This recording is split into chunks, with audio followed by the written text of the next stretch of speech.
রাজধানীর মিরপুর ডিওএইচএসে বাসায় ঢুকে ডাকাতির অভিযোগে সাবেক সেনা সদস্য সহ 4 জনকে আটক করেছে মিলিটারি পুলিশ। পরে তাদেরকে সোপর্দ করা হয় পল্লবী থানায়। এই ঘটনায় 8 জনকে আসামি করে মামলা দায়ের হয়েছে। RICL TMX, যুগের পর যুগ স্থাপনা থাকে মজবুত। রোববার বিকেল 3:30টার দিকে মিরপুর ডিওএইচএসের একটি বাসায় ডাকাতি করতে যান তারা।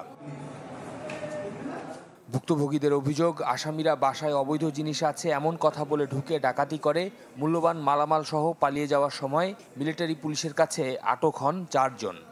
আমরা প্রশাসনের লোক, তোমাদেরকে ক্ষতি করব, কারো যদি ফোন দাও কিছু করো, চিল্লাচিল্লি করবে না, কাকে ডাক দিবে না, কাউকে ফোন দিবে না বলে ওদেরকেও ধমক দিছে, ওদেরকেও ভয় দেখাইছে। ওরাও ভয় পাইছে, কিছু বলে নাই। আলমারির চাবি চাইছে, নাইলে ভাঙে ফেলবে। আলমারির চাবিটা সব দিয়ে দিছে।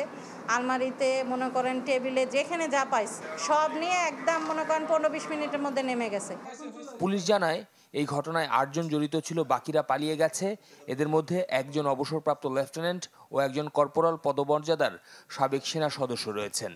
সেনাবাহিনীর সাবেক একজন লেফটেন্যান্ট, একজন সাবেক কর্পোরাল, 2 জন সাবেক সৈনিক, 2 জন সাধারণ লোক এবং একজন ড্রাইভার এবং একজন সোর্স। ক্যান্টনমেন্ট এলাকা ওইখানে গিয়ে আর্মি মিলিটারি পুলিশ যারা তাদের হাতে ধৃত হয়।